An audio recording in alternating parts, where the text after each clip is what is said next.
আল্লাহ পাক বলছেন এগুলো সবকিছুই প্রথম আকাশের অন্তর্ভুক্ত। এরপরে আছে দ্বিতীয় আসমান, তারপর তৃতীয়, তারপর চতুর্থ, এরকম করতে করতে 7 আসমান। ফেরেশতাদের তাওয়াফ করার জায়গা কাবাঘরের সোজা উপরে, এগুলো প্রথম আসমানের অংশ, প্রথম আসমানের সামান্য একটু অংশ মাত্র। এভাবে 7 আসমান এবং প্রত্যেক আসমানের মাঝখানে ডিস্টেন্স হচ্ছে 500 বছরের পথ। 7 আসমানের উপরে আছে কুরসি, ওয়াসিআ কুরসিয়ুহুস সামাওয়াতি ওয়াল আরদ। আল্লাহ পাকের কুরসি এই 7 আসমানকে ঘিরে আছে, সুবহানাল্লাহিল আযীম। এর উপরে আছে মহাসাগর, একটা সাগর। এগুলো বিশ্বাস করবেন এখন বললে? কালকে নাসা গবেষণা করে বের করলে বিশ্বাস করবে। কথা বুঝতে পারছেন না? এগুলো মোটেই বিশ্বাস করবে না মানুষ এখন। কিন্তু কাল যদি বলে যে অমুক একটা উপগ্রহ পাঠিয়েছিলাম, সে ছবি তুলে পাঠিয়েছে, মহাসাগর আছে, হ্যাঁ, তখন বিশ্বাস করবে, হ্যাঁ আছে। প্রাণের অস্তিত্ব খুঁজে বেড়াচ্ছে মহাকাশে। আল্লাহ পাক আগেই বলেছেন অসংখ্য প্রাণ আছে মহাবিশ্বে, কিন্তু কোরআন বিশ্বাস করবে না। এভাবে ঘুরতে ঘুরতে যখন জান্নাতের দেখা পাবে, পাবে না, যদি পায় আর কি, তখন মানুষকে বলবে একটা গ্রহের সন্ধান পেয়েছি, গ্রহের মধ্যে হুর পড়ি আছে,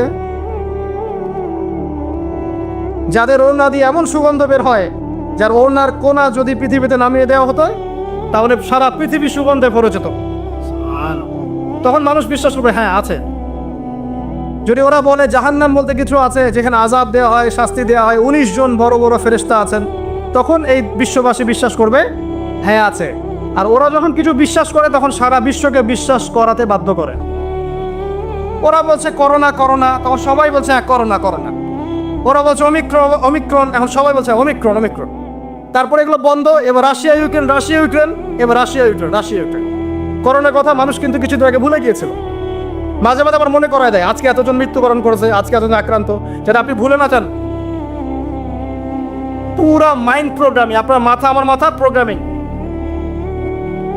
তার কিছুদিন আগে ক্ষেপণাস্ত্র ক্ষেপণাস্ত্র উত্তর কোরিয়া ক্ষেপণাস্ত্র দিচ্ছে, ক্ষেপণাস্ত্র ক্ষেপণাস্ত্র, মানে এক এক সময় এক একটা দিয়ে মানুষকে ব্যস্ত রাখা।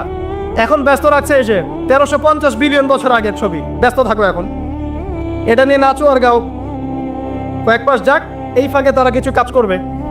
মানে আমি আমার এই ছোট ভাইকে বললাম আজকে আসতে আসতে, বিষয়টা এরকম, আমাদের বাসায় ছোট বাচ্চা আছে না, অনেক সময় ছোট বাচ্চারা অনেক জ্বালায় না, জ্বালায়, খুব জ্বালায়, মানে ঘ্যান ঘ্যান প্যান প্যান শুরু করে। তখন আমরা কি করি, বাধ্য হয়ে অনেক সময় দেখা যায় বাবা স্মার্টফোনটা নে, এই কার্টুনটা দেখ। আচ্ছা ঠিক আছে, আচ্ছা কার্টুন দেখতে বসে গেল, ও 1 ঘন্টা কার্টুন দেখছে। এই 1 ঘন্টা কিন্তু সে আর আপনাকে ডিস্টার্ব করবে না, আপনি রিল্যাক্সে আপনি কাজ করতে পারবেন। তাই বলে বাচ্চাদেরকে কার্টুনের অভ্যাস করায় না। আমি উদাহরণ দিচ্ছি একটা।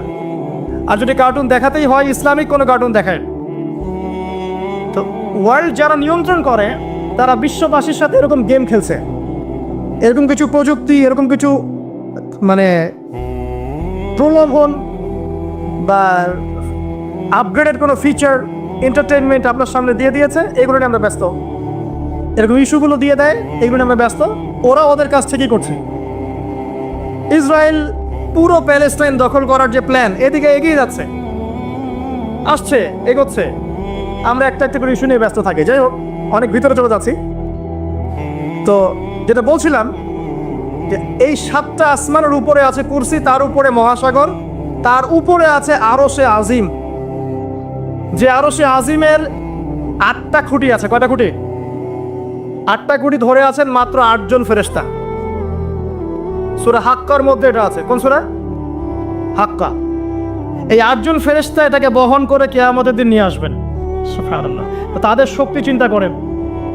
আর একজন ফেরেশতার ফুৎকারে এই যে দেখছেন গ্যালাক্সির পর গ্যালাক্সি হাবিজাবি সব ধ্বংস হয়ে যাবে। একজন ফেরেশতার ফুৎকারের মাধ্যমে ধ্বংস হয়ে যাবে। এরপরে আল্লাহ বলছেন আফালা তুমিনুন আফালা ইউমিনুন, এরপরেও কি তোমরা ঈমান আনবে না? আওয়ালাম ইয়ারাল্লাযীনা কাফারু, কাফেররা কি লক্ষ্য করে দেখে না? আন্নাস সামাওয়াতি ওয়াল আরদা কানাতা রাতকান, এই 7টা আকাশ, মহাবিশ্ব এবং পৃথিবী একটা কেন্দ্রের মধ্যে ছিল, বিন্দুর মধ্যে ছিল। ফাফাতাকনাহুমা, আমি এটাকে বিভক্ত করে দিলাম, আমি বিভক্ত করে দিলাম। আল্লাহ বলছেন ফাফাতাকনাহুমা ওয়াজআলনা মিনাল মাই কুল্লা শাইইন হাই, এবং প্রত্যেক জীবন্ত প্রাণকে সৃষ্টি করলাম পানি দিয়ে। আমাদের কোষের মধ্যে সাইটোপ্লাজমে পানির পরিমাণ কত? কত পার্সেন্ট? নিউক্লিয়াসের মধ্যে পানির পরিমাণ কত পার্সেন্ট? বেশিরভাগই পানি। পড়াশোনা করেন, পানি দিয়ে তৈরি করে 70 to 80%। আফালা ইউমিনুন, এরপরে আল্লাহ বলছেন তবুও কি তারা বিশ্বাস করবে না? তো ওই আরশে আজিম ধরে আছেন 8 জন ফেরেশতা। তারপর আরশে আজিমের উপরে আল্লাহ রাব্বুল আলামিন।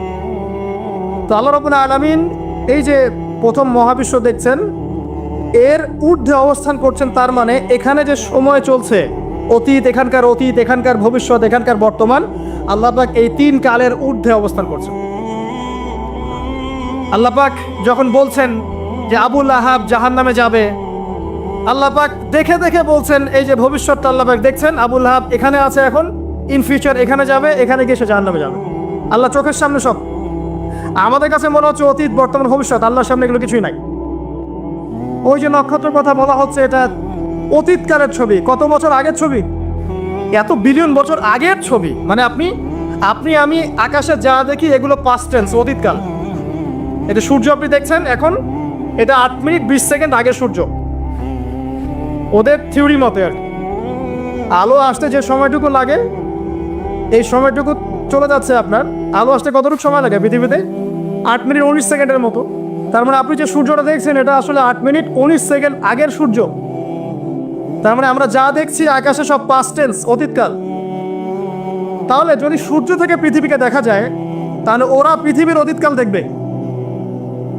কথা কি বুঝতে পারছেন? আল্লাহ পাক এগুলো সবের ঊর্ধ্বে।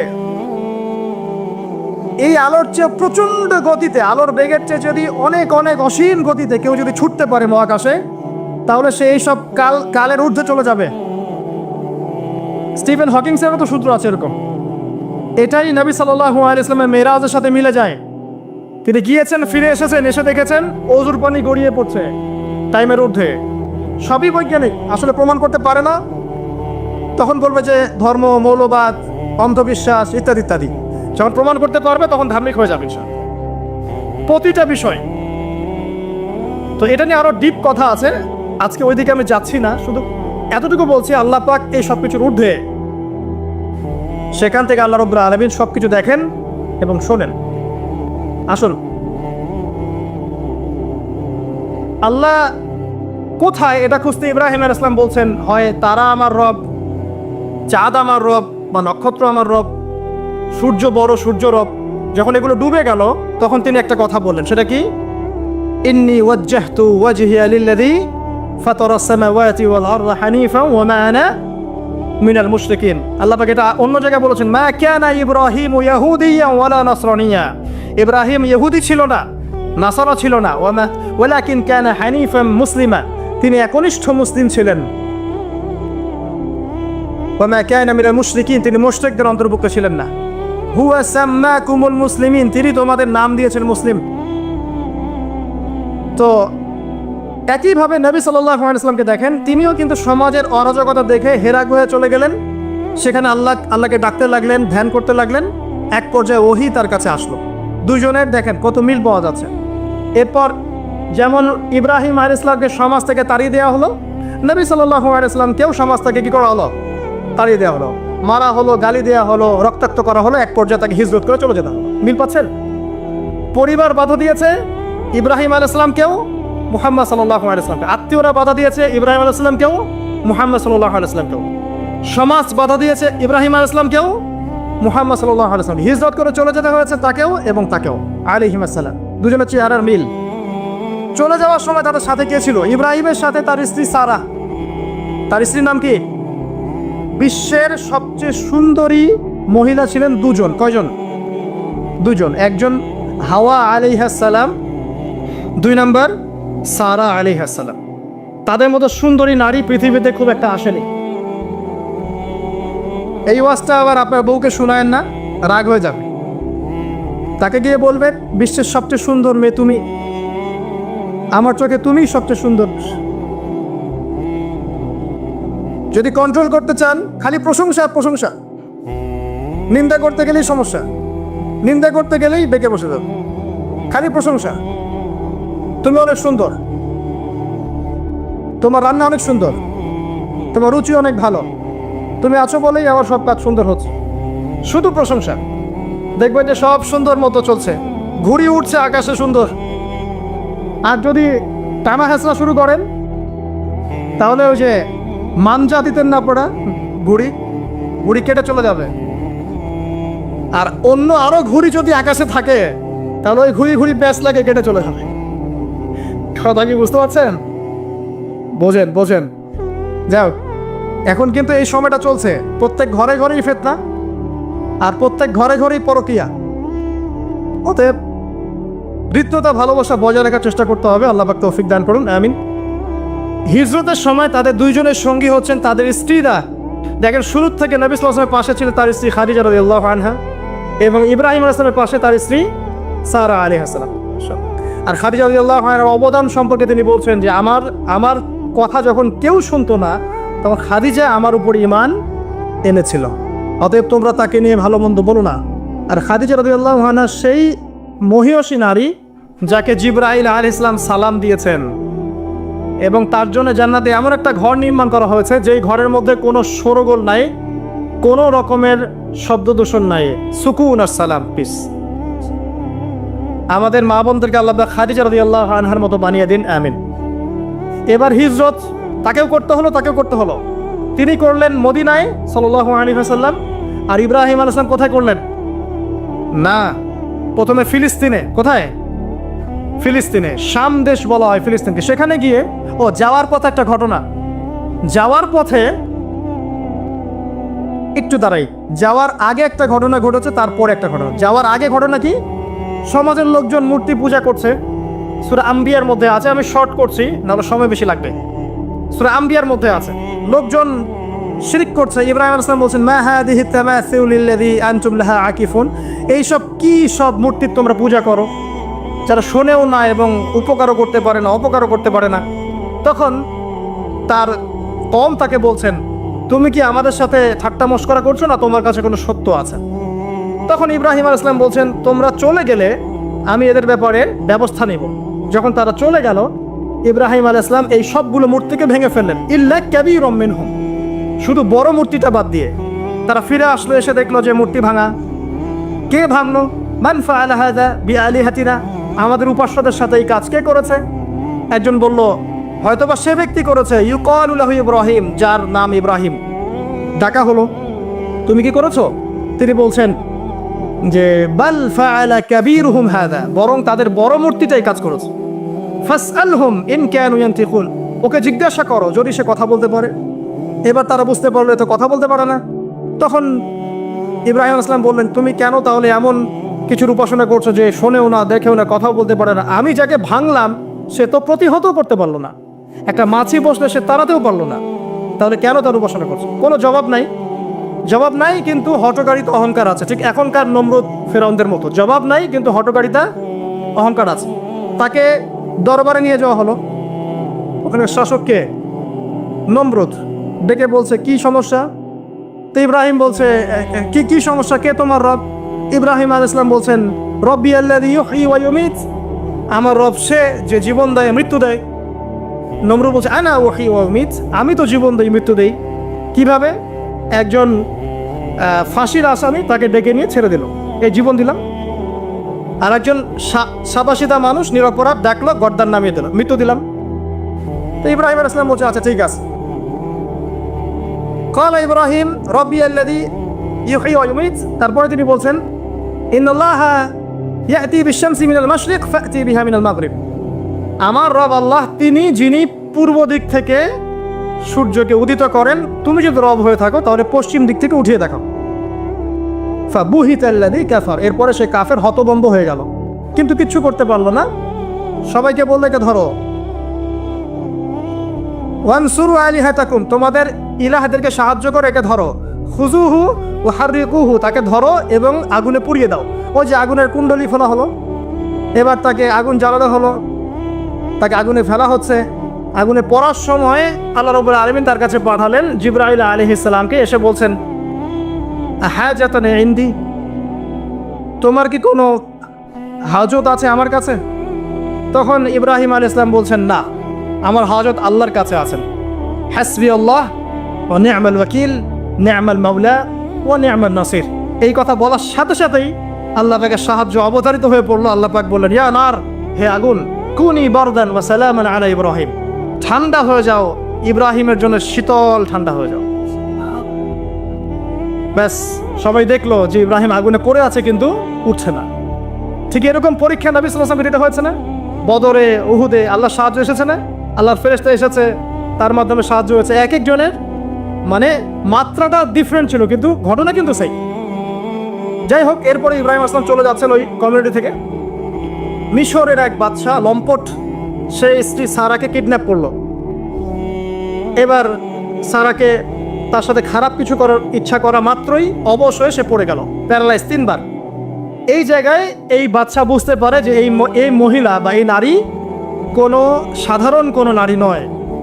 তখন তিনি ছেড়ে দেন তাকে এবং তার সাথে হাজেরা আলাইহিস সালামকেও হাদিয়া দিয়ে দেন। এই সময় ইব্রাহিম আলাইহিস সালাম নামাজে দাঁড়িয়েছিলেন। যখন তার স্ত্রী বিপদে পড়েছে এবং তিনি বিপদে পড়েছেন, তখন তিনি নামাজে দাঁড়িয়ে গিয়েছেন, ঠিক নবী সাল্লাল্লাহু আলাইহি ওয়াসাল্লামের মতো। তিনি বলতেন, যখনই আমি উদ্বিগ্ন হই তখনই নামাজে দাঁড়িয়ে যাই। আমরা যদি কোনো বিষয়ে টেনশনে পড়ি, উদ্বিগ্ন হই, তাহলে একটাই কাজ করবেন, নামাজে দাঁড়াবেন। সিগারেট ধরানোর দরকার নাই, টেনশনে স্মোক করার দরকার নাই, ড্রাগস নেওয়ার দরকার নাই, একটা মিউজিক ছেড়ে দেওয়ার দরকার নাই। নামাজে দাঁড়িয়ে যান, আল্লাহ পাক আপনার টেনশন দূর করে দিবেন ইনশাআল্লাহ তাআলা। রব্বি হাবলি মিন আসওয়ারহিম ফাবাশশারনাহু বিগুলামিন হালিম। আল্লাহ বলেন, এরপর আমি তাকে একজন সহনশীল সন্তানের সুসংবাদ দিলাম। এরপর এই সন্তান যখন বড় হলো, ফালাম্মা বালাগা মাআহু সা'য়া, যখন সে দৌড়ানো শিখলো, ক্বালা ইয়া বুনাই, ইব্রাহিম আলাইহিস সালাম বললেন, হে আমার সন্তান, ইন্নী আরা ফিল মানামি আন্নী আসবাহুক, আমি স্বপ্নে দেখেছি আমি তোমাকে জবাই করছি। ফানজুর মায়াদা তারা, তোমার কি রায় আমাকে বলো। এই বাচ্চার বয়স কত হবে? 10 বা 12।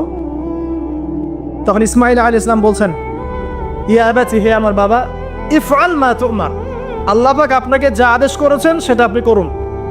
সাতাজিদুনি ইনশাআল্লাহু মিনাস সাবিরিন, ইনশাআল্লাহ আপনি আমাকে ধৈর্যশীল পাবেন। কত বছর বয়স? 10 বা 12। আর আমাদের এই জেনারেশনের 10-12 বাদ দেন, 20-30 বছরের মানুষকে জিজ্ঞাসা করেন এরকম কোনো চেতনা আছে কি না আদৌ আল্লাহর হুকুমের সামনে মাথা নত করার। আল্লাহ পাক হুকুম করেছেন, মাথা নত। জীবন দেয়া তো অনেক বড় বিষয়, আল্লাহর জন্য জীবন উৎসর্গ করা তো বিশাল ব্যাপার, সবচেয়ে চূড়ান্ত লেভেল। নামাজ পড়ে কিনা জিজ্ঞাসা করেন, হারাম অ্যাফেয়ার ছাড়তে পারছে কিনা জিজ্ঞাসা করেন, মিউজিক ছাড়তে পারছে কিনা জিজ্ঞাসা করেন, বাদ্যযন্ত্র ছাড়তে পারছে কিনা জিজ্ঞাসা করেন, আল্লাহর জন্যে আল্লাহর জন্য সুদ ছাড়তে পারে কিনা জিজ্ঞাসা করেন, আল্লাহর জন্য যার যার সম্পত্তি ওকে দিয়ে দিতে পারে কিনা জিজ্ঞাসা করেন, সদকা করার মানসিকতা, আল্লাহর জন্য একটা মসজিদ করতে পারে কিনা, একটা মাদ্রাসা করতে পারে কিনা। জীবন দিয়ে অনেক বড় বিষয়। যারা ছোট ছোট কুরবানি করতে পারে না, এরা বড় কুরবানি করতে পারবে এটা ভাবা যায় না, এত সহজ না। যারা ছোট ছোট কুরবানি করতে পারে না, যে 5 টাকা দান করার মানসিকতা রাখে না, তার কাছে আপনি 5 লাখ টাকা চাচ্ছেন, সম্ভব? ইল্লা মাশাআল্লাহ। তো এই বাচ্চার বয়স 12 বছর, বলছেন, ইয়া আবাতি, হে আমার বাবা, ইফআল মা তুমার, আল্লাহ পাক যা আদেশ করেছেন করেন, আমাকে ধৈর্যশীল পাবেন। এরপরে ফালাম্মা আসলামা ওয়া তাল্লাহু লিল জাবিন, যখন তার উভয়ে আত্মসমর্পণ করলেন এবং বাবা ছেলেকে পাশ করে শুইয়ে দিলেন জবাই করার মতো করে। ওয়ানাদাহু ইয়া ইব্রাহিম, আল্লাহ বলছেন, আমি ইব্রাহিমকে ডাকলাম, হে ইব্রাহিম, কদ সাদ্দাকতা রুয়া, তুমি তোমার স্বপ্নকে সত্যি করেছো। কদ সাদ্দাকতা রুয়া ইন্না হাদা লাহুয়াল বালাউল মুবিন, এটা ছিল একটা স্পষ্ট পরীক্ষা। ওয়া ফাদাইনাহু বিযিবহিন আযীম, এই জায়গায় আমি একটা মহান কুরবানি উৎসর্গ করলাম, সন্তান কুরবানি দেওয়া লাগবে না। ওয়া সালামুন আলা ইব্রাহিম, ইব্রাহিমের উপরে শান্তি বর্ষিত হোক। এই হলো আপনার ঈদুল আজহা। কয়জন মানুষ কুরবানি করার সময় এই চেতনা লালন করেছে যে আমি ইব্রাহিম, আমি যাকে কুরবানি করছি আমার সবচেয়ে প্রিয় বস্তু ইসমাইল, এবং যদি জীবনে কখনো আমার সুযোগ আসে আমিও আমার জান, আমার মাল, আমার সম্পদ আল্লাহর রাহে কুরবানি করবো ইনশাআল্লাহ। কয়জন এই রাহে কুরবানি করেছে? স্রেফ গোশত খাওয়ার উৎসব বানিয়ে নিয়েছে আমরা এটাকে, স্রেফ গোশত খাওয়া। আর গোশতের ভাগাভাগি কারাকারি নিয়ে যে মানে কি যে একটা অবস্থা, এটা আমার চেয়ে আপনারা ভালো জানেন। যাই হোক, এরপরে বাবা ছেলে মিলে নির্মাণ করলেন কাবা। আল্লাহ পাক তাদের সম্পর্কে বলছেন যে ইয ক্বালা লাহু রাব্বুহু আসলিম ক্বালা আসলামতু লিরাব্বিল আলামিন, যখনই আল্লাহ পাক ইব্রাহিম আলাইহিস সালামকে কোনো আদেশ করেছেন, তিনি সাথে সাথে সেটা মাথা পেতে নিয়েছেন। এর নাম হচ্ছে মুসলিম, এবং তিনি মুসলিম জাতির পিতা, তাই নয় কি?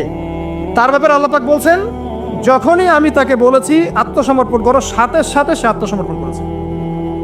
এবং যত যত পরীক্ষা আমি তাকে নিয়েছি, প্রত্যেকটা পরীক্ষায় সে উত্তীর্ণ হয়েছে। এরপরে কাবা ঘর নির্মাণ করেছে, নির্মাণ করার পরে দোয়া করেছে, এই যে রব্বানা তাকাব্বাল মিন্না ইন্নাকা আনতাস সামিউল আলিম ওয়া তুব আলাইনা ইন্নাকা আনতাত তাওয়াবুর রহিম দোয়া করেছেন। এর আগে যে জমজম কূপের ঘটনাও আছে, হাজরা আলাইহিস সালাম ছুটছেন, খাবার পানি কিছুই নাই, অলৌকিকভাবে আল্লাহ রাব্বুল আলামিন এই জমজম কূপ তৈরি করলেন। তাই প্রতিটা ঘটনা কার সাথে সম্পৃক্ত? ইব্রাহিমের পরিবারের সাথে সম্পৃক্ত আলাইহিস সালাম। এই দোয়া করার পর তিনি আরো একটা দোয়া করেছেন। সেই দোয়াটা কি জানেন? রব্বানা ওয়াবআস ফীহিম রাসূলাম মিনহুম ইয়াতলু আলাইহিম আয়াতিক ওয়া ইউআল্লিমুহুমুল কিতাবা ওয়াল হিকমা ওয়া ইউযাক্কিহিম ইন্নাকা আনতাল আজিজুল হাকীম। ইব্রাহিম আলাইহিস সালাম শেষ দোয়াটা করেছেন, হে আমার রব, এরপরে আপনি এমন একটা নেশন পাঠাবেন, যে নেশনের মধ্যে এমন একজন নবী পাঠাবেন, যে নবী তাদেরকে আপনার কিতাব শেখাবে, সুন্নত শেখাবে, তাদেরকে পবিত্র করবে। এই দোয়ার ফসল হচ্ছে মুহাম্মদ সাল্লাল্লাহু আলাইহি ওয়াসাল্লাম। ইব্রাহিম আলাইহিস সালামের দুই ছেলে, একজন ইসমাইল, যাকে কেন্দ্র করে মক্কার এই ঘটনাগুলো, আরেক ছেলে হচ্ছে কি বলেন? ইসহাক, তাকে কেন্দ্র করে ওই ফিলিস্তিনের ঘটনা। ইসহাক আলাইহিস সালামের ছেলে ইয়াকুব আলাইহিস সালাম, তার সন্তান 11টা বা 12টা সন্তান, একজন বেনিয়ামিন, আরেকজন ইউসুফ, আর এদিকে ইউসুফের ভাইরা 12 বা 13 জন সন্তান।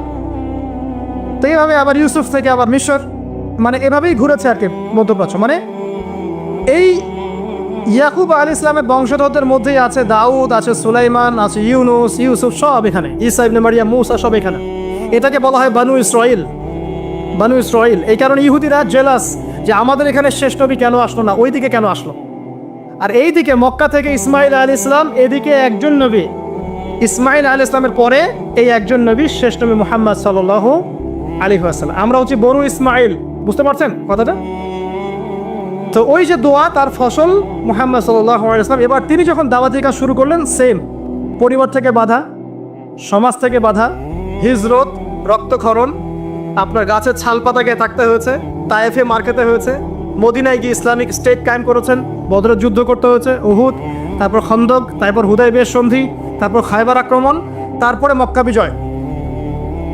ইব্রাহিম আলাইহিস সালামকে আল্লাহ পাক রাষ্ট্রীয় ক্ষমতা দেননি শুধু, কিন্তু মুহাম্মদ সাল্লাল্লাহু আলাইহি ওয়াসাল্লামকে রাষ্ট্রীয় ক্ষমতাও দিয়েছে। উভয়ের জীবনে এত মিল বলেই হয়তো নবীজি বলেছেন যে আমার চেহারা তার চেহারার মতোই।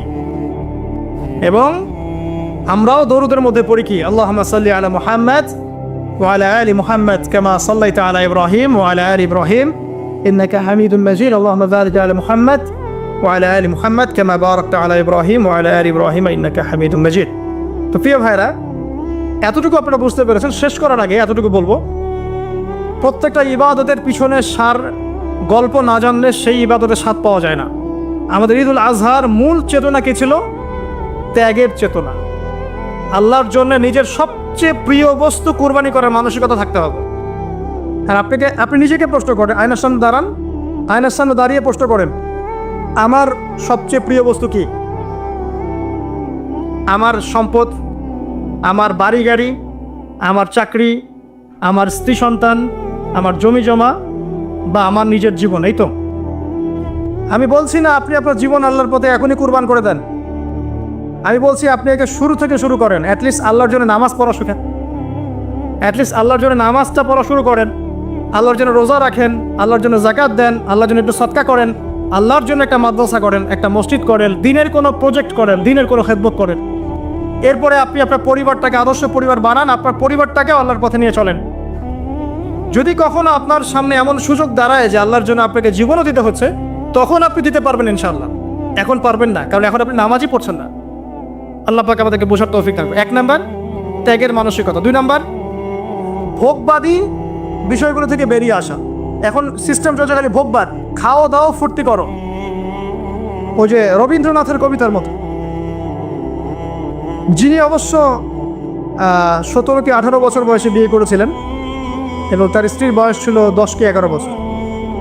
এটা নিয়ে যদিও বা কোনো নাস্তিকের কোনো মাথা ব্যথা এখনো আমরা দেখি না। তো তার কবিতার মতো, দু হাতে জাপাও হাত পেতে নাও, ঠিক আছে, দু হাতে জাপাও হাত পেতে নাও, বাকির খাতা শূন্য থাক। এটা তাদের কনসেপ্ট, মানে দুনিয়ায় যা পাচ্ছেন দু হাতে হাত পেতে নেন, বাকির খাতা শূন্য থাক। বাকির লোভে নগদ পাওনা কে ছাড়ে ভুবনে, লালন বলেছে, বাকির লোভে নগদ পাওনা দুনিয়াতে কে ছাড়ে। ঠিক পশ্চিমাদের একই কনসেপ্ট, খাওয়া দাওয়া ফুর্তি করো, ভোগ বিলাস করো, পরকাল বলে কিছু নাই।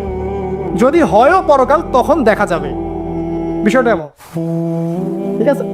আর আমাদের কনসেপ্ট কি, দিনের জন্যে যা পারেন সব ছেড়ে দেন, দিনের জন্য যদি দুনিয়া চলেও যায় যাক, বাকির খাতা পরকালের খাতা পূর্ণ হোক, এটা খালি থাক না, পরকালের খাতা যেন পূর্ণ থাকে, এটা আমাদের কনসেপ্ট।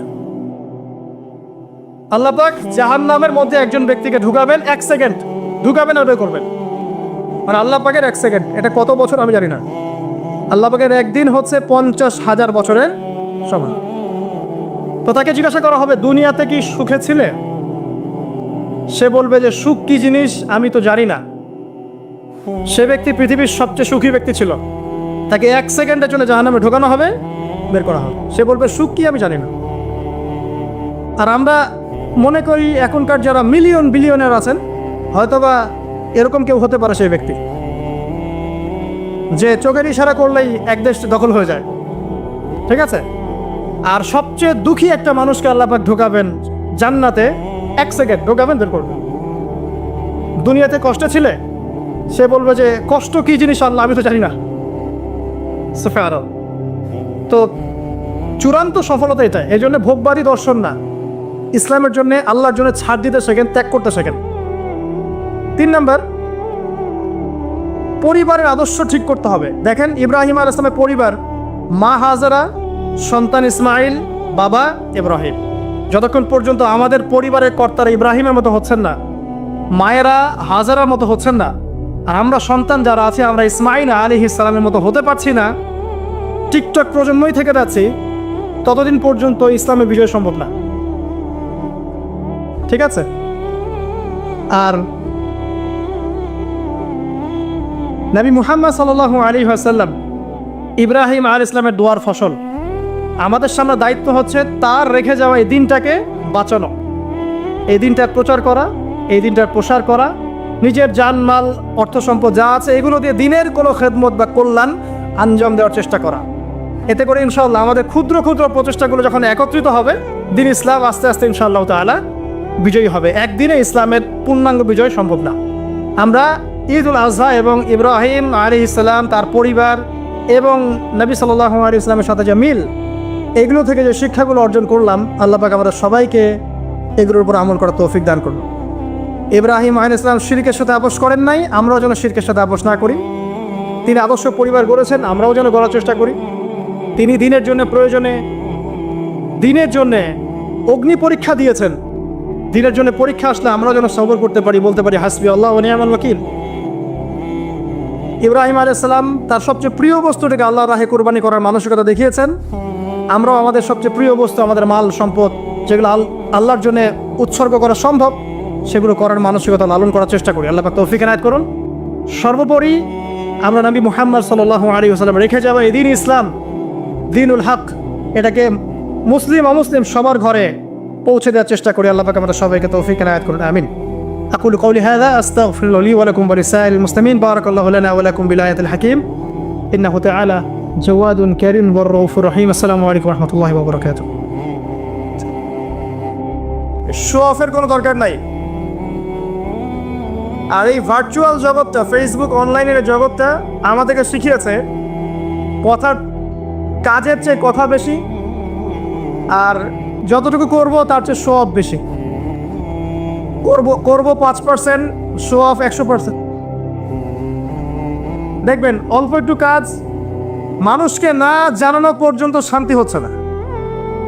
আমি ঘুম থেকে উঠেছি, কোন কাপড় পরলাম, ব্যাস তুললাম, কি খাচ্ছি তুললাম, কি রান্না করলাম ছবি তুললাম, কোথায় যাচ্ছি, কি মাছ কিনলাম তুললাম, রিক্সাওয়ালাকে 5 টাকা বকশিস দিচ্ছে, ওইটা ভিডিও করে দেখাচ্ছে, দিলাম, ঠিক আছে। শুধু বাথরুমে কি করে সেটা হয়তো বা দেখা হয়নি এখন, নাকি সেটাও দেখা যায়, মেবি সেটাও হয়তো দেখা যায়। তো যেটাই করে, স্ত্রী বিয়ে করেছে, বিয়ে করলো নিজে, মোহর দিল নিজে, মেয়ে পছন্দ করলো নিজে, বিয়ে নিজে করলো, সারা জীবন বউকে খাওয়াবে পড়াবে সে নিজে, অথচ দেখবে সারা দুনিয়ার মানুষ। টিকিট আপনি কাটলেন আর সিনেমা দেখলো সবাই, কি বুঝলেন? সবকিছু শো অফ। দিনের জন্য কিছু করব, ত্রাণ দিচ্ছি, শো অফ। যাচ্ছি, এই যে ত্রাণ রেডি করা হচ্ছে, প্যাকেট করা হচ্ছে, এইটা হচ্ছে সেটা হচ্ছে, সব কিছু শো অফ। আর এটাতে মানুষ এতটা অভ্যস্ত, কোনো কোনো ক্ষেত্রে এগুলো না করলে মানুষ বিশ্বাসও করে না যে আসলে এটা হচ্ছে কিনা। তো সাইকোলজিক্যালি আমরা আসলে নিয়ন্ত্রিত। আমি বোঝাতে চাচ্ছি যে আপনার আমার মানসিকতাটা এখন স্বাধীন না, আমাদের মানসিকতা নিয়ন্ত্রণ করা হচ্ছে। পশ্চিমারা এমন সব ফিচার আপনাদের সামনে দিয়ে দিয়েছে, আমাদের সামনে দিয়ে দিয়েছে, যেগুলো নিয়ে আমরা ব্যস্ত এবং ওই আদলে আমরা চিন্তা করছি, আমরা ওদের মতো করেই চিন্তা করছি, আমাদের স্বাধীন চিন্তা নাই এখন। এবং এই ব্যস্ত জীবন, স্মার্টফোনের এই ব্যস্ত জীবন, internet, busy life, puzzle life, এগুলো ঠান্ডা মাথায় চিন্তা করার স্বাধীনতা নষ্ট করে দিয়েছে। ঠান্ডা মাথায় চিন্তা করার সময় নাই। তো যেটা বলছিলাম প্রিয় ভাইরা, আমরা শো অফ এই সংস্কৃতি থেকে বেরিয়ে আসতে হবে। মানুষকে দেখানোর মধ্যে কৃতিত্ব নাই। আল্লাহ পাক যাকে কবুল করবেন তার মেসেজ, তার নাম, তার বই, তার লেকচার মানুষের ঘরে ঘরে পৌঁছে দিবেন ইনশাআল্লাহ। সে যদি পাহাড়ের আড়ালে লুকিয়েও থাকতে চায়, আল্লাহ পাক তাকে বের করে নিয়ে আসবেন। যারা নিজেদেরকে বেশি জানান দিতে চায়, আল্লাহ পাক তাদেরকে এমনভাবে মিটিয়ে দেন যেন পৃথিবীতে ওদের কোনো অস্তিত্বই ছিল না। আর যারা ভালো কাজ করে নিজেকে লুকিয়ে রাখতে চায়, আল্লাহ পাক তাদেরকে সবার সামনে সম্মানিত করবেন ইনশাআল্লাহ। তা আমরা কোনটা চাই? দুনিয়ার শো অফ না পরকালের সেলিব্রিটি? কোনটা চান? দুনিয়ার সেলিব্রিটি হতে চান না পরকালের সেলিব্রিটি হতে চান? তো এটা আমার মেসেজ, এখন থেকে অনলাইন নির্ভরশীলতা কমিয়ে অফলাইনে কাজ করেন, অফলাইনে দিনের কাজ করেন, দেখবেন দিনের অনেক বিজয় হবে ইনশাআল্লাহ। অনলাইন ব্যবহার করেন সীমিত পরিসরে, শুধু দিনের প্রচারের স্বার্থে, শো অফের স্বার্থে নয়। আসেন, আজকে হিউম্যাট, প্রচণ্ড গরম, আমার দাঁড়িয়ে থাকতেই কষ্ট হচ্ছে, আপনারা কিভাবে বসে আছেন আমি তাও চিন্তা করতে পারছি না।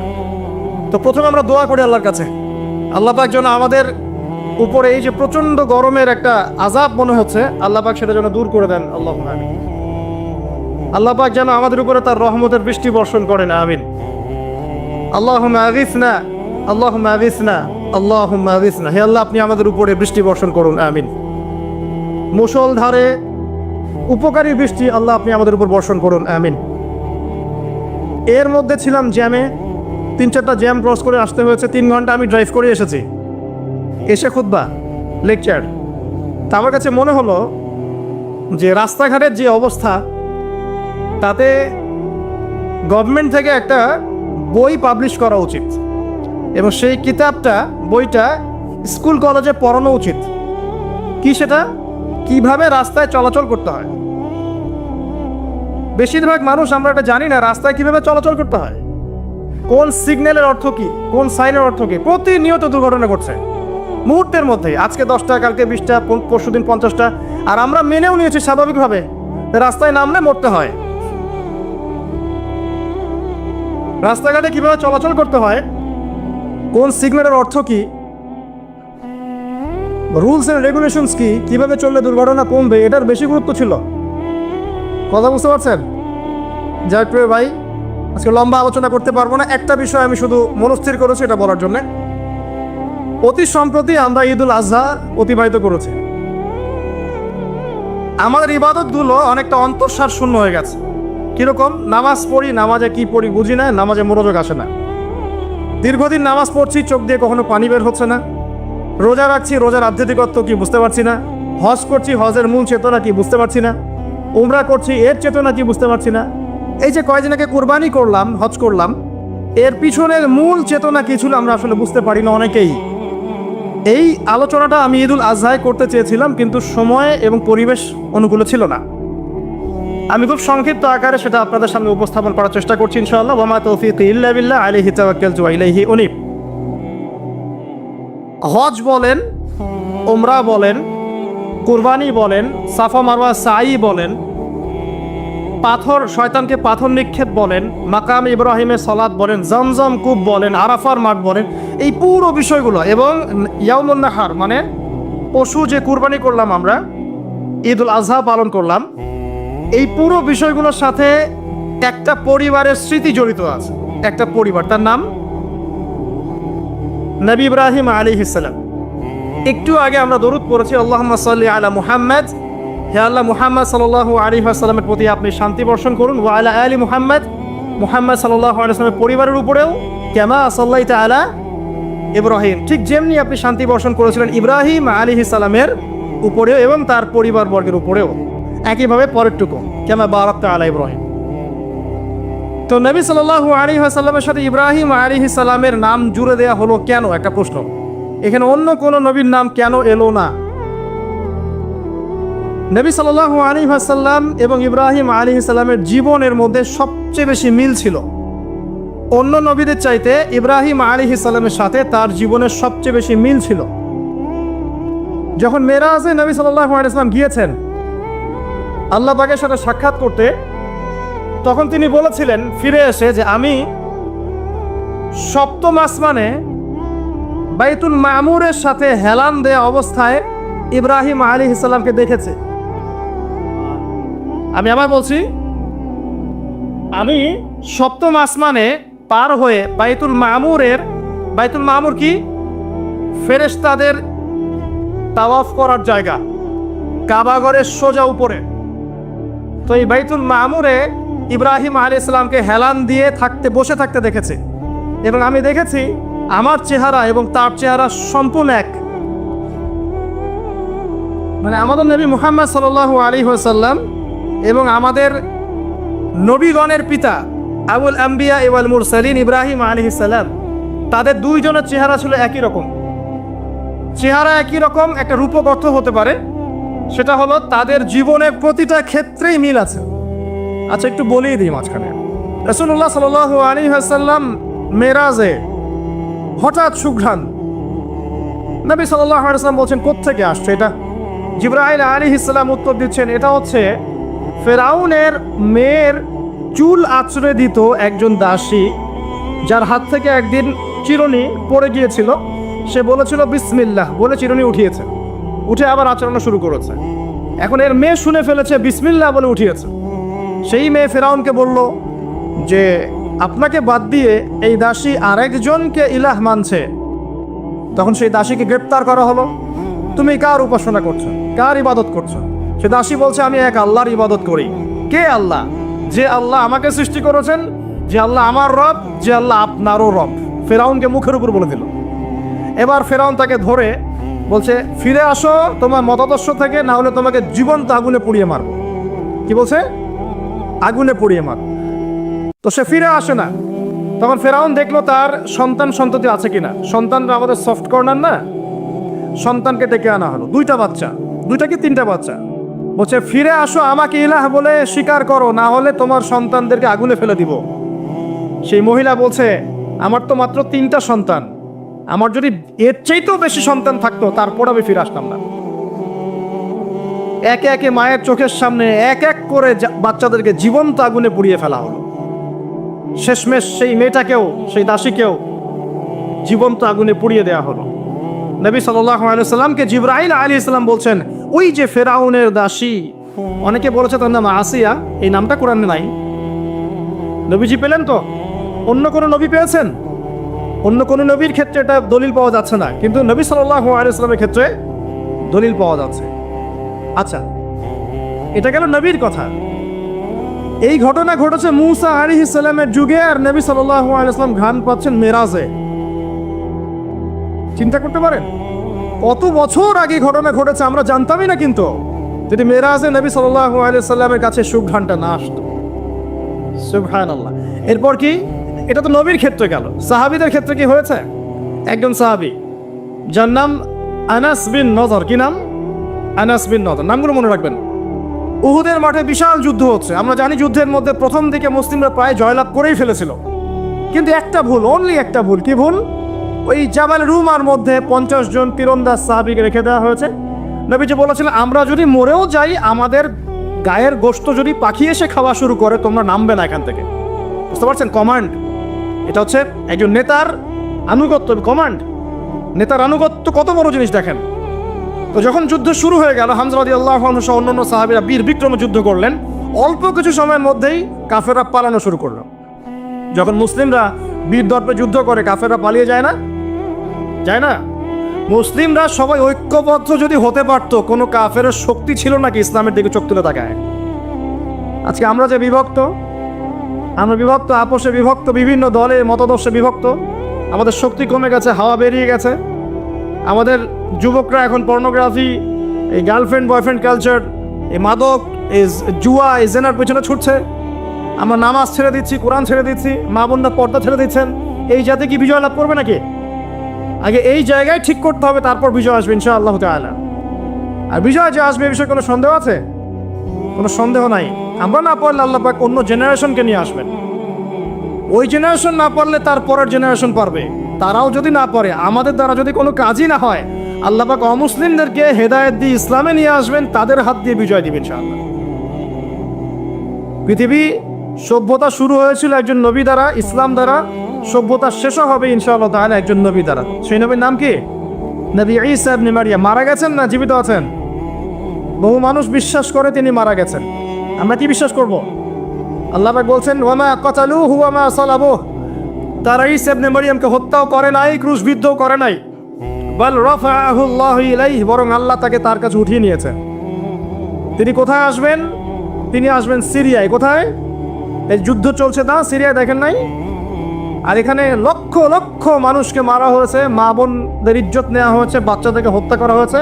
এগুলো ইস্যু নিয়ে একটা টু শব্দ করার মতো সৎসাহস হয় নাই। যে ইস্যুগুলো নিয়ে কথা বললে কোনো বাধা বিপত্তি আসে না, সেগুলো নিয়ে ফেসবুক গরম করতে খুব ভালো লাগে। কথা বোঝেন নাই?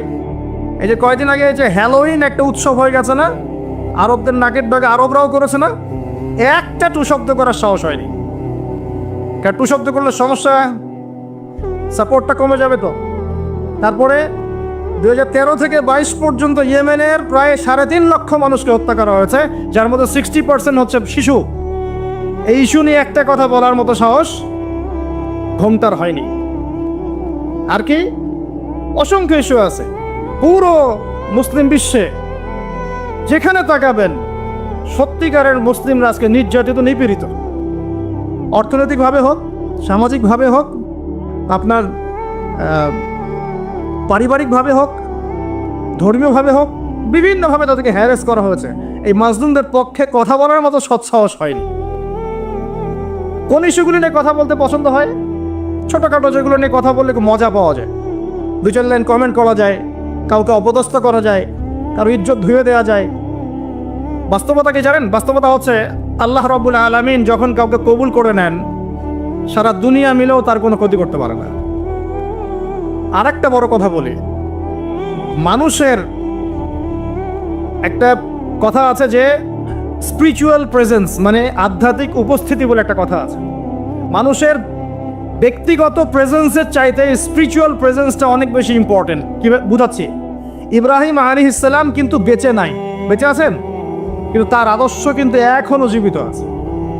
নবী মুহাম্মদ সাল্লাল্লাহু আলাইহি ওয়াসাল্লাম বেঁচে আছেন, অবশ্যই তারা কবরে জীবিত, অবশ্যই সেটা অন্য ইস্যু। আমি পৃথিবীর কথা বলছি। নবী সাল্লাল্লাহু আলাইহি ওয়াসাল্লাম কি আমাদের মধ্যে আছেন? না, আমাদের মধ্যে কি বেঁচে আছেন? তার আদর্শ কিন্তু মরে যায় নাই। এমনকি আমরা যারা এখন অনেক বড় বড় নেতার আদর্শে আমাদের জীবন করি না, তারা কিন্তু কেউ বেঁচে নাই, বেঁচে আছে। তাদের আদর্শ কিন্তু মানুষ এখনো ফলো করছে। তো এটাকে বলে স্পিরিচুয়াল প্রেজেন্স, আধ্যাত্মিক উপস্থিতি। আল্লাহ পাক যাকে কবুল করবেন, যে হকপন্থী হবে ইনশাআল্লাহ তাআলা, সে যদি ফিজিক্যালি প্রেজেন্ট নাও থাকে, তার আধ্যাত্মিক উপস্থিতি জনগণকে পথ দেখাবে ইনশাআল্লাহ। কথা বুঝতে পারছেন? তো বিগার ইস্যুগুলো নিয়ে কথা বলার সৎসাহস হচ্ছে না। এখানে বলছিলাম যে তোমরা এই যে আবার রুমা থেকে নামবে না যদি আমাদের দেহটাকে পাখি খেয়েও ফেলে। সাহাবীগণ প্রথমে দেখলেন আমরা প্রায় জিতে যাচ্ছি, তারা নেমে আসলেন, বললেন আল গনিমা আল গনিমা। তখন একটা বিপর্যয় সৃষ্টি হলো। কি বিপর্যয়? খালিদ বিন ওয়ালিদ রাদিয়াল্লাহু আনহু 50 জন ঘোড়সাওয়ারকে নিয়ে পিছন থেকে এই সুযোগে আক্রমণ করলেন। পিছন থেকে আক্রমণ হলো, আর আবু সুফিয়ানের বাহিনী যারা পালিয়ে যাচ্ছিল এরা আবার ইউটার্ন করলো। এই দুই চাপে পিষ্ট হয়ে উহুদের মাঠে সাহাবায়ে কেরাম রাদিয়াল্লাহু আনহুদের মধ্যে প্রায় 70 জন বড় বড় সাহাবী শহীদ হয়ে গেলেন। কতজন? প্রায় 70 জন বড় বড় সাহাবী। তাদের মধ্যে আনসার সাহাবীদের আত্মত্যাগ ছিল বীরত্বপূর্ণ। এমনকি নবী সাল্লাল্লাহু আলাইহি ওয়াসাল্লামকেও সেদিন মার খেতে হয়েছে, দাঁত মোবারক শহীদ হয়ে গেছে, পায়ের মধ্যে আঘাত পেয়েছিলেন, এই ভ্রুর মধ্যে কড়া ঢুকে গিয়েছিল। তার পাশে মাত্র 9 জন সাহাবী ছিলেন যখন তাকে আক্রমণ করা হচ্ছে। একে একে সাহাবীরা শহীদ হতে লাগলেন। তালহা রাদিয়াল্লাহু আনহুর কথা বলা যায়, তিনি নবীজিকে নিজে ঘাড়ে করে নিয়ে উহুদ পাহাড়ের উপর উঠে গিয়েছেন, এত শক্তি ছিল তার গায়ে। আমাদের যুব সমাজ কি শিক্ষা নিবে এখান থেকে? এভাবে মাদকের সাথে লাইফ লিড করলে তো হবে না। এভাবে যদি জেনা করলে তো আপনি ফিজিক্যালি স্ট্রং থাকতে পারবেন না, মানসিকভাবে স্ট্রং থাকতে পারবেন না। পর্নোগ্রাফিতে আসক্ত হলে তো আপনার শরীরে এনার্জি থাকবে না। জুয়া খেললে তো ওই রকম সাহাবীদের মতো আদর্শমান হওয়া যাবে না। নামাজ না পড়লে তো আপনার ভিতরে আধ্যাত্মিক শক্তি আসবে না। তো আমাদের যুব সমাজকে এখান থেকে শিক্ষা নিতে হবে। আল্লাহ পাক তৌফিক এনায়েত করুন। এখন সাহাবী উঠিয়ে নিয়ে গেছেন। নবী সাল্লাল্লাহু আলাইহি ওয়াসাল্লাম বলছেন, তোমরা যদি কেউ জীবন্ত কোনো শহীদকে দেখতে চাও তাহলে তালহাকে দেখো, তার শরীরে প্রায় 60 থেকে 70টা দাগ ছিল, তারপরে তিনি শহীদ হন নাই সেদিন। আল্লাহ পাক তাকে হেফাজত করেছেন। তিনি বলছিলেন, আমি যখন যুদ্ধ করছিলাম, আর রাহিকুল মাকতুম বইটার মধ্যে আছে, আল্লাহ পাক তখন তাকে এত সাকিনা প্রশান্তি দিয়েছেন যে ঘুমে তার চোখ দিয়ে মানে শান্তির ঘুম চলে আসছে। তখন তিনি বলছেন, দুইবার আমার হাত থেকে তরোয়াল পড়ে গেছে ঘুমের চোটে। চিন্তা করতে পারেন, যুদ্ধ হচ্ছে, আল্লাহ পাক তাকে শান্তির ঘুম দিয়ে দিচ্ছে চোখের মধ্যে। দুইবার অস্ত্র মানে তরোয়াল পড়ে যাচ্ছে হাত থেকে ঘুমের চোটে। তিনি শেষমেশ শহীদ হন নাই। নবী সাল্লাল্লাহু আলাইহি ওয়াসাল্লামকে ঘাড়ে নিয়ে উঠেছেন উহুদ পাহাড়ের উপরে। নবীজি বলছেন, তোমরা কেউ জীবন্ত শহীদকে দেখতে চাও, তালহাকে দেখো, সে জান্নাত ক্রয় করে নিয়েছে। আবু বকর রাদিয়াল্লাহু আনহু বলতেন, উহুদের দিনটা হচ্ছে তালহার দিন। তালহা যে বীরত্ব দেখিয়েছে উহুদের দিনে, সে এই কাজ দিয়েই ইনশাআল্লাহ জান্নাত ক্রয় করে নিয়েছে। কথা বুঝতে পারছেন? প্রত্যেক সাহাবীর রিপোর্ট ছিল। তো এই সময়ে একটা গুজব ছড়িয়ে পড়েছিল যে রাসূল সাল্লাল্লাহু আলাইহি ওয়াসাল্লামকে হত্যা করা হয়েছে। এমন একটা গুজব ছড়িয়ে দেওয়া হয়েছে মাঠের মধ্যে। এখন অনেক সাহাবী তরোয়াল নিয়ে বসে পড়েছেন যে নবী যদি বেঁচে না থাকেন তাহলে আমরা যুদ্ধ করে দিব, এরকম চিন্তা। তখন এই আনাস বিন নাদর রাদিয়াল্লাহু আনহু তিনি ঘোড়া নিয়ে ছুটছেন। পাশে দেখা হয়েছে সাদ বিন মুয়াজ রাদিয়াল্লাহু আনহুর সাথে। কার সাথে? সাদ বিন মুয়াজ, আনসার সাহাবী, বিখ্যাত সাহাবী, যার জানাজার নামাজে নবী সাল্লাল্লাহু আলাইহি ওয়াসাল্লাম বলেছেন যে 70,000 ফেরেশতা জানাজার নামাজে উপস্থিত ছিল। কোন সাহাবী? সাদ বিন মুয়াজ। মনে রাখবেন এগুলো।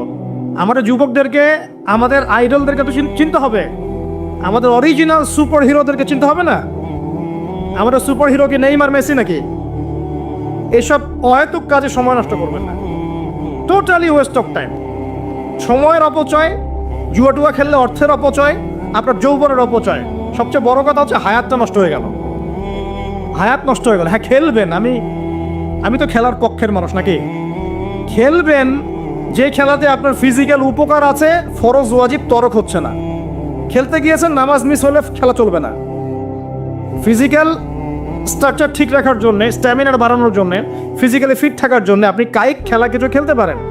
এই খেলাগুলোর মধ্য দিয়ে আপনার ফরজ ওয়াজিবকে তরক করা যাবে না। এইগুলো খেলা দেখতে বসলে আমাদের কোনো উপকার আছে? ফিজিক্যাল খেলছে ওরা আর আমরা গোল গোল করে চিল্লাচ্ছি, কোনো উপকার আছে? জাস্ট একটা চোখের ক্ষুধা, কিছু না। অথচ আপনি যদি সকালবেলা উঠে 10 রাউন্ড দিতেন পদ্মার পরে, উপকার ছিল। তো যেটা বলছিলাম যে সাহাবী সাদ বিন মুয়াজ রাদিয়াল্লাহু আনহু পাশে। এখন আনাস বিন নদর রাদিয়াল্লাহু আনহু বলছেন, আনাস বিন নদর রাদিয়াল্লাহু আনহু ঘোড়া নিয়ে ছুটছেন। কি ব্যাপার, তোমরা বসে আছো কেন? সাহাবীরা বলছেন, রাসূল সাল্লাল্লাহু আলাইহি ওয়াসাল্লাম যদি বেঁচে না থাকেন আমরা যুদ্ধ করে কি করব? তো আনাস বিন নদর রাদিয়াল্লাহু আনহু বলছেন যে যদি মুহাম্মদ সাল্লাল্লাহু আলাইহি ওয়াসাল্লাম সত্যি শাহাদাত বরণ করে থাকেন তাহলে আমরা এখানে বসে থেকেই কি করব? চলো আমরাও যুদ্ধ করে শহীদ হয়ে যাই। এবার তিনি ঘোড়া নিয়ে ছুটলেন। সাদ বিন মুয়াজ বলছে, আপনি কোথায় ছুটছেন? আপনি অদম্য গতিতে কোথায় ছুটছেন? তখন আনাস বিন নাদর রাদিয়াল্লাহু আনহু তিনি বলছেন, আল্লাহর কসম করে বলছি, আমি উহুদের ওই প্রান্তর থেকে জান্নাতের ঘ্রাণ পাচ্ছি। টাটকা দলিল, দেখে নেন। নবী পেলেন, সাহাবিও পেলেন না? এর পরের কোনো মানুষ কি পেয়েছেন? দেখি, ইমাম বুখারীর নাম শুনেছেন? নাম শুনেছেন তো? সহিহ বুখারী কার কার বাসায় আছে? মাশাআল্লাহ। একটা কথা বলে দেই, যারা বিগিনার, ইসলামে যারা বিগিনার প্র্যাকটিস করছেন নতুন, শুরুতেই সহিহ বুখারী হাতে নিয়ে পড়া শুরু করবেন না। কেন নসিহতটা করলাম এটা আপনি পরে বুঝতে পারবেন। মনে করেন আপনি মেডিকেল সায়েন্স সম্পর্কে জানতে যাচ্ছেন, শুরুতেই কি আপনি বড় লেভেলের কোনো বই নিয়ে বসবেন পড়তে? এটা কি হবে? আপনি গ্র্যাজুয়ালি আগাতে হবে। প্রথমে রিয়াদুস সালেহিনের মতো বই বা হাদিসে আরবাইন, বুলুগুল মারাম, মিশকাত, ফয়জুল কালাম, এই টাইপের বইগুলো পড়ে পড়ে আগে আপনি আপনার জ্ঞান গরিমাকে বাড়াবেন, আরবি শিখবেন, এবারত পড়া শিখবেন, নাহু সরফ জানবেন, তারপরে আস্তে আস্তে আস্তে ওস্তাদের কাছে গিয়ে এগুলো পড়বেন। এবং এগুলোর মধ্যে সব কিছু বুঝতে পারবেন জরুরি না, অনেক কিছু আপনি বুঝতে পারবেন না। যেটা বুঝতে পারবেন না, আলেম ওলামার কাছে গিয়ে জিজ্ঞাসা করবেন। একা একা পণ্ডিতি করতে যাবেন না। একা একা পণ্ডিতি করতে গিয়ে বহু মানুষ বিভ্রান্ত হয়ে গেছে। একা পণ্ডিতি করতে গিয়ে কেউ কেউ বলছে যে কোরআন মানি, হাদিস মানি না, বলছে না? অনেকে বলছে তাকদির বলতে কিচ্ছু নাই। অনেকে বলছে তাকদিরই সব, কর্মের কোনো স্বাধীনতা নাই। একদল বলছে যে লা ইলাহা ইল্লাল্লাহ মুখে পড়লেই হবে, আমলের কোনো দরকার নাই। আরেকদল বলছে যে কবিরা গুনাহ করলেই কাউকে হত্যা করা যায়। মানে মানুষ বিভ্রান্ত হচ্ছে। আবার নতুন একদল টাটকা, এরা বলছে যে নবী সাল্লাল্লাহু আলাইহি ওয়াসাল্লামই শেষ নবী নন, আরও নবী আসতে পারে না। আউযুবিল্লাহ। একা একা পণ্ডিত হওয়া যাবে না, আলেম ওলামার সোহবত লাগবে। আলেম থেকে বিচ্ছিন্ন হবেন না। আমি যদি আপনাকে বলি যে আপনি কোরআন হাদিস জানতে চান, মনে করেন একটা এক্সাম্পল দিয়ে ওইদিকে যাচ্ছি, এদিকে মনোযোগ দেন। মনে করেন আমার এক ভাই নামাজ পড়তে এসেছে, আজকে ফজরের নামাজ ধরেন, তো রাতে সারা রাত ঘুম হয় নাই, সেজদা দিয়েছে, যখন সেজদায় ঘুমিয়ে গেছে বেচারা। এখন বেচারা ঘুম থেকে উঠে বলছে আমার নামাজ হলো কি না, এক সেজদা তো ঘুম দিয়ে কাটালাম। এখন মনে করেন যে আমার কাছে যে বললো যে ভাই আমার নামাজটা কি হয়েছে কি হয় নাই, মাসালা কি হবে? আমি তাকে বললাম এই নেন কোরআন, এই নেন বুখারী, এই নেন মুসলিম, এই যে তিরমিজি, এই যে নাসাই, এই যে ইবনে মাজা, এই যে আবু দাউদ, সব হাদিসের বই দিয়ে দিলাম। দিয়ে বললাম বাসায় যান, পড়েন, পড়ে মাসালা দেখে নেন। বলেন তো এটা কি হবে? এটা ওই ব্যক্তির পক্ষে সম্ভব? আর আমাদের সমাজে এরকম ব্যক্তির সংখ্যা লক্ষ লক্ষ কোটি কোটি না, যারা মাসআলা জানে না। সবাই জানে, যারা মুস্তাহিদ তারা না হয় জানে, সবাই কি জানে? ম্যাক্সিমামই জানে না। তাহলে ওই ভাই যে আমাকে জিজ্ঞাসা করলেন আর আমি যে বললাম একটা মাসআলা, সে আমাকে ফলো করলো, এটা কি তার অন্যায় হয়েছে? এটা কি তার জন্য হারাম? সে কি শিরক করে ফেলেছে? সে কি বেদাত করে ফেলেছে? এই জিনিসটা বুঝতে হবে প্রিয় ভাইরা। আলেম ওলামা থেকে ডিটাচড হয়ে নয়, সম্পর্ক রাখবেন। তো এটা গেল রাসূলের এক্সাম্পল দিলাম, দলিল দিলাম, মেরাজের রাতের ঘ্রাণ, আনাস বিন নাদর রাদিয়াল্লাহু আনহুর দলিলটা দিলাম। এরপর কি কোনো কারো ক্ষেত্রে এটা পাওয়া যায়? দলিল তো অনেক পাওয়া যায়, কিন্তু এগুলা কোরআন সুন্নাহর রেফারেন্স না, এই কারণে মানুষ বলতে পারে এটা তো কোরআনে নাই, হাদিসে নাই। রিনাউন্ড একটা দলিল হচ্ছে ইমাম বুখারীর ঘটনা। আমরা জানি তিনি হাদিসগুলোকে একদম বাছাই করে করে সহিহ হাদিসগুলোকে নিয়ে একটা কিতাব রচনা করেছেন, সংকলন করেছেন। তার ইন্তেকালের পরে তার যে কবর, সেখান থেকে মেশকাম্বরের গন্ধ আসা শুরু করে। এটা রিনাউন্ড ঘটনা, সবাই জানে, জিজ্ঞাসা করে দেখেন।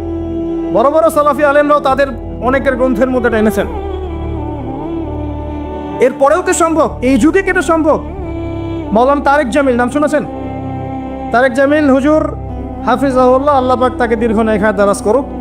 দেখবেন তিনি এই কয়েকদিন আগে সফর করেছেন, দাওয়াতি তাবলীগের সফর। মুয়াজ বিন জাবাল রাদিয়াল্লাহু আনহুর কবরের পাশে দাঁড়িয়েছেন। কবরের পাশে দাঁড়িয়ে তিনি সুঘ্রাণ পাচ্ছেন। পাওয়ার পরে তিনি চেক করছেন যে এটা কি কাপড় থেকে আসছে নাকি এটা মাটি থেকে আসছে, কোত্থেকে আসছে।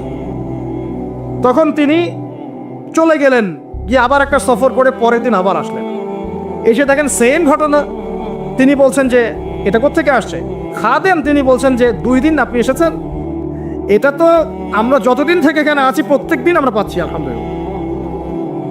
এখন এগুলো ঘটনার তো আপনি মারেফতের ঘটনা, আল্লাহ পাকের কারামাত, এগুলোর তো আপনি অথেন্টিক প্রোটেস্ট্যান্ট ব্যাখ্যা দিতে পারবেন না। পারবেন? ব্যাখ্যা দিতে পারবেন না। বিষয়টা হচ্ছে যে মানুষ জান্নাতি, হামজা রাদিয়াল্লাহু আনহু কি জান্নাতি না জাহান্নামী? হামজা রাদিয়াল্লাহু আনহু কি জান্নাতি না জাহান্নামী? হামজা রাদিয়াল্লাহু আনহু একজন সাইয়্যিদুশ শুহাদা, শহীদদের সর্দার। উহুদের মাঠের শহীদ যারা আছেন তারা কি জান্নাতি না জাহান্নামী? হাদিসে এসেছে যখন কেউ আল্লাহর রাস্তায় যুদ্ধ করে শহীদ হয় তার আত্মাটাকে আল্লাহ পাক জান্নাতের সবুজ পাখির মধ্যে রেখে দেন এবং সেখানে সে জান্নাতে ঘুরে বেড়ায়, যা ইচ্ছা ফল খেয়ে বেড়ায়। এখন নিঃসন্দেহে উহুদের সাহাবীরা সব জান্নাতি।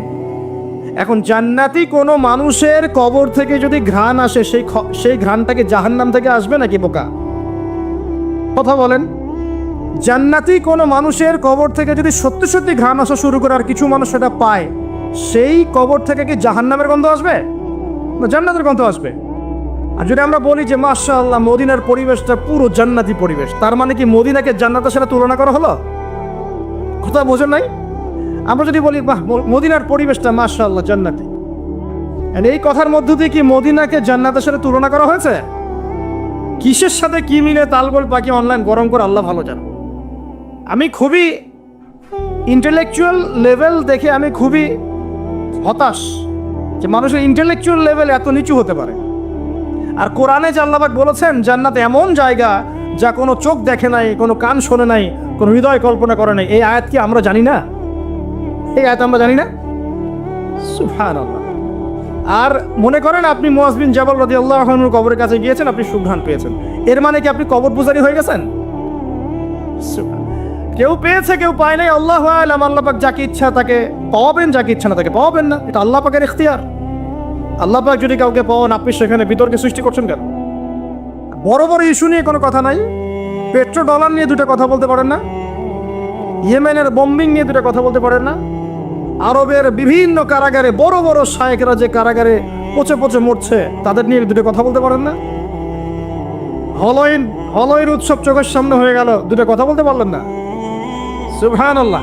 মানুষ দিন দিন কাদিয়ানি হয়ে যাচ্ছে, কেউ শিয়া হয়ে যাচ্ছে, কেউ এই যে আহলে কোরআন হয়ে যাচ্ছে, কত ফেরকা, কথা বলার সুযোগ নাই, কথা বলার ইস্যু নাই। মানে দিনের সব কাজ করা শেষ, এখন এই ক্ষুদ্র ক্ষুদ্র বিষয়গুলো আমাকে দেখতে হবে। এখানে মূল বিষয়টা কি? মূল বিষয় হচ্ছে হিংসা। এক নম্বর কি? হিংসা। 2 নম্বর পরশ্রী কাতরতা। 3 নম্বর অহংকার। এবং 4 নম্বর কিছু উপকার হলে, যুবকদের একটা ফ্লো সৃষ্টি হলে এটাকে থামিয়ে দেওয়ার চেষ্টা করা।